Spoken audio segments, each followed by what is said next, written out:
শুধুমাত্র ভোগ দখল থাকলেই হবে। সম্পত্তির মালিকানা অর্জন করার যে সকল ডকুমেন্ট প্রয়োজন সেগুলোকে তৈরি করে দেওয়ার জন্য নির্দেশ প্রদান করবেন আদালত, এবং আপনি ওই নির্দেশের পরে যে সকল ডকুমেন্ট তৈরি করে দেওয়া হবে আপনাকে, সেগুলো দিয়ে নিশ্চিন্তে আইনগতভাবে একটি সম্পত্তি ভোগ দখল করতে পারবেন।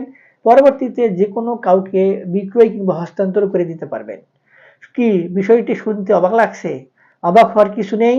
একটি উপায় রয়েছে, যে উপায়টির মাধ্যমে আপনার সম্পত্তির মালিকানা সংক্রান্ত কোনো ধরনের ডকুমেন্ট কিংবা কোনো চেইন কিংবা কোনো মাধ্যম না থাকলেও আপনি সম্পত্তির মালিকানা অর্জন করতে পারবেন।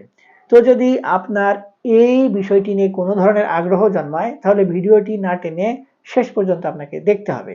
আর যদি দেখার পর ভালো লেগে থাকে, আরও কোনো ভিডিও দেখার আগ্রহ জন্মায়, তাহলে আমাদের চ্যানেলটি সাবস্ক্রাইব করে রাখতে পারেন। আর আপনি যদি আমাদের এই ভিডিওগুলো নিয়মিত দেখে থাকেন, তাহলে বরাবরের মতো লাইক, কমেন্ট, শেয়ার করে আমাদেরকে অনুপ্রেরণা দিবেন। যে কোনো একটি সম্পত্তি ভোগ দখল করতে গেলে সেই সকল সম্পত্তির মালিকানা নিশ্চিত হওয়ার জন্য কিছু ডকুমেন্ট কিন্তু অবশ্যই যে কোনো একজন ব্যক্তির কাছে থাকতে হবে।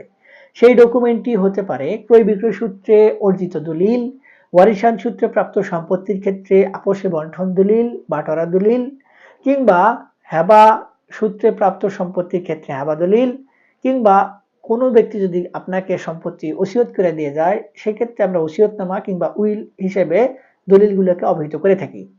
এখন এগুলো ছাড়াও সম্পত্তির ভোগ দখল সূত্রে মালিকানা অর্জন কিন্তু করা যায়। এক্ষেত্রে তামাদি আইনের 28 ধারা নির্দিষ্ট কিছু শর্ত জুড়ে দিয়েছে। যদি কোনো ভোগ দখলকারী শুধুমাত্র এই শর্তগুলো পূরণ করতে পারে, সেক্ষেত্রে তিনি ওই সকল সম্পত্তির মালিকানা অর্জন করতে পারবেন। এক্ষেত্রে অরিজিনাল মালিকদেরও পরবর্তীতে কিছু করার থাকবে না। তামাদির মেয়াদের যে বিষয়টি বলা হচ্ছে সেটি হলো, অবশ্যই যে কোনো একজন ব্যক্তি যদি ভোগ দখল সূত্রে সম্পত্তির মালিকানা অর্জন করতে চায়, তাহলে তাকে সেই সকল সম্পত্তি একটানা নিরবিচ্ছিন্নভাবে 12 বছরের অধিক ভোগ দখল করতে হবে। এখন এই 12 বছর ভোগ দখলের বিষয়টি বিভিন্নভাবে আসে। যেমন একজন ব্যক্তিকে একটি সম্পত্তি কোনো একজন অরিজিনাল মালিক দেখভাল করার দায়িত্ব দিয়ে কোথাও গমন করেছেন। পরবর্তীতে যুগের পর যুগ পেরিয়ে গেলেও ওই সকল মালিকের আর কোনো সন্ধান নেই, কিংবা তার কোনো ওয়ারিশদের সন্ধান পাওয়া যাচ্ছে না। যে সকল ব্যক্তি ভোগ দখল করছিলেন, ওই সকল ব্যক্তিত্ব ওই সকল সম্পত্তিতে কোনো দায়িত্ব আছে। রাষ্ট্র যখন দেখে এই সকল সম্পত্তি কে ভোগ দখল করছেন, তখন কিন্তু তার উপর আইনি যে পদক্ষেপগুলো এগুলো নেওয়ার সুযোগ রয়েছে। এক্ষেত্রে তিনি রাষ্ট্রীয় যে দায়িত্ব, অর্থাৎ সম্পত্তির অনুকূলে যে প্রতি বছরে বছরে ভূমি উন্নয়ন কর কিংবা খাজনা প্রদান করতে হয়, সেটি না দেয়, প্রাথমিকভাবে কিন্তু তিনি দায়ী। শাস্তির আওতায় কিন্তু তিনি আসার সুযোগ রয়েছে।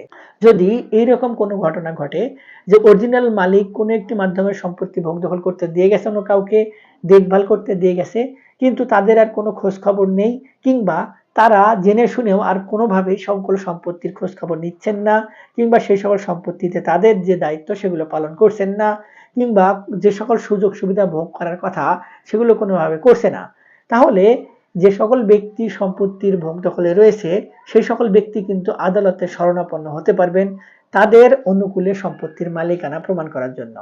এই আদালতে যখন আপনি কিংবা যে ব্যক্তি ভোগ দখলে রয়েছে তিনি আবেদন করবেন, তখন শুধু তাকে একটি বিষয়ই প্রমাণ করতে হবে, সেটি হলো তিনি নিরবিচ্ছিন্নভাবে 12 বছরের অধিক ভোগ দখল করছেন। এক্ষেত্রে মালিক আছে কি নেই এই বিষয়টি কিন্তু গ্রহণযোগ্য না। আদালত তার আবেদনের পরিপ্রেক্ষিতে কিছু বিষয় নিয়ে গবেষণা করবেন, মাঠ পর্যায়ে অনুসন্ধান করবেন, তারপরে সেই সকল সম্পত্তির অনুকূলে তাকে যে সকল ডকুমেন্ট তৈরি করে দেওয়ার প্রয়োজন সেই সকল ডকুমেন্ট তৈরি করে দেওয়ার জন্য সেই সকল প্রতিষ্ঠান যারা ডকুমেন্ট তৈরি করে দিবেন তাদেরকে নির্দেশনা প্রদান করবেন এবং মালিকানা হস্তান্তরের জন্য ডিক্রি প্রদান করবেন। যখন একটি ডিক্রি প্রদান করা হবে, তখন সেই ব্যক্তি ওই সকল সম্পত্তির মালিকানা প্রমাণ করার জন্য যে সকল ডকুমেন্ট প্রয়োজন সেগুলো সাব রেজিস্ট্রি অফিস, জেলা রেজিস্ট্রি অফিস, ভূমি অফিস এগুলোর সহযোগিতার মাধ্যমে অর্জন করবেন কিংবা তৈরি করে নিতে পারবেন। এবং এই ডকুমেন্টগুলো তৈরি করার মাধ্যমে তিনি তার নামে নামজারি, তার নামে খাজনা প্রদান, তার নামে হোল্ডিং নাম্বার খুলে সেই সকল সম্পত্তি ভোগ দখল করে পরবর্তীতে তার ওয়ারিশদেরকেও দিয়ে যেতে পারবেন, কিংবা তার প্রয়োজন হলে সেই সকল সম্পত্তি বিক্রয় করে দিতে পারবেন। কিন্তু এখানে একটি বাধা রয়েছে। সেই বাধাটি হলো, অনেক ক্ষেত্রেই অনেক ব্যক্তি সম্পত্তি দেখভাল করার দায়িত্ব দিয়ে বিদেশে গমন করেন এবং তাদের সঙ্গে চুক্তি থাকে যে তিনি প্রতি মাসে মাসে কিংবা প্রতি বাৎসরিক সেই সকল সম্পত্তির থেকে যে লাভ্যাংশ হয় সেই লাভ্যাংশ তাদেরকে প্রদান করবেন কিংবা তাদের একটি নির্দিষ্ট ব্যাংক অ্যাকাউন্টে জমা করবেন। কিন্তু যে ব্যক্তি ভোগ দখল করতেছেন তিনি এই তথ্যগুলো যদি গোপন করেন তাহলে কিন্তু তার নিরবিচ্ছিন্ন ভোগ দখল হচ্ছে না। আবার যদি কোনো ক্ষেত্রে যে সকল ব্যক্তি অরিজিনাল মালিক তারা এই শেয়ার সম্পত্তির মালিকানা চেয়েও কোনোভাবে অর্জন করতে পারছেন না কিংবা সম্পত্তির ভোগ দখল বুঝে পাচ্ছেন না, তারা বিভিন্ন সময় তাগাদা দিয়েছেন সম্পত্তি বুঝিয়ে দেওয়ার জন্য কিন্তু কোনোভাবেই দিচ্ছেন না। এই যে বিষয়গুলো এই বিষয়গুলোকে যদি ওভারলুকিং করা হয় অর্থাৎ গোপন করা হয় করে যদি আদালতে শরণাপন্ন হওয়া যায় কিংবা আদালতে ভুলভাল বুঝিয়েও যদি কোনোভাবে মালিকানা অর্জন করা হয়ে যায় সেক্ষেত্রে এই দলিলগুলো কিংবা ডিক্রি কিন্তু পরবর্তীতে বাতিল হয়ে যাবে উচ্চ আদালতে ওই সকল অরিজিনাল মালিক যদি কোনোভাবে আবেদন করে এই ডিক্রি কিংবা রায়ের বিপক্ষে কিংবা বিরুদ্ধে। তো এই যে বিষয় এই একটি বিষয় রয়েছে যেটি অত্যন্ত গুরুত্বপূর্ণ। এই বিষয়টি যদি কোনোভাবে সামনে উঠে আসে তাহলে যে সকল ব্যক্তি ধান্দায় রয়েছিলেন কিংবা মালিকানা অর্জন করে ফেলছেন তথ্য গোপন করে তাদের কিন্তু সম্পত্তির অনুকূলে যে সকল ডকুমেন্ট তৈরি করে নিয়েছিলেন সকল কিছু বাতিল হবে কিংবা তারা যে সকল ডকুমেন্ট তৈরি করার জন্য আদালতে শরণাপন্ন হয়েছেন ভূমি অপরাধ প্রতিরোধ এবং প্রতিকার আইন তাদেরকে সেই সকল ডকুমেন্ট কিংবা জালিয়াতির জন্য শাস্তির ব্যবস্থাও গ্রহণ করতে পারেন।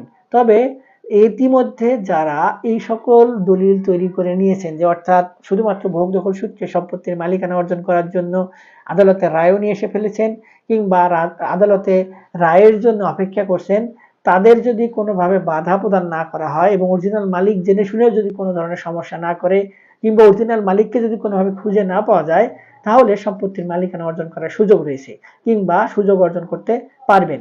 তো এই ধরনের বিষয় নিয়ে অনেকে হয়তো সংশয়ে ছিলেন কিংবা অনেকের অনেক বিষয় অজানা ছিল, তো তাদের জন্য এই ভিডিওটি। তারপরেও এই সকল বিষয় নিয়ে কিন্তু আরো বিস্তার বিষয় জানার আছে, শুধুমাত্র বেসিক কনসেপ্টগুলো দেওয়ার জন্যই আজকের এই ভিডিওটি তৈরি করেছিলাম। তারপরে যদি এই সংক্রান্ত বিষয় নিয়ে আরো কিছু জানতে চান বুঝতে চান কোনো সংশয় থেকে থাকে তাহলে একজন ভালো আইনজীবীর পরামর্শ গ্রহণ করতে পারেন। তাছাড়া আমাদের থেকে পরামর্শ নিতে পারেন, সেজন্য আমাদের ভিডিও নিচে কমেন্ট বক্স রয়েছে সেখানে কমেন্টস করবেন, আমরা আপনাদের সহযোগিতা করার চেষ্টা করব। আজকে এ পর্যন্তই, দেখা হবে সামনে নতুন কোনো ভিডিওতে। ততদিন পর্যন্ত ভালো থাকবেন, ধন্যবাদ।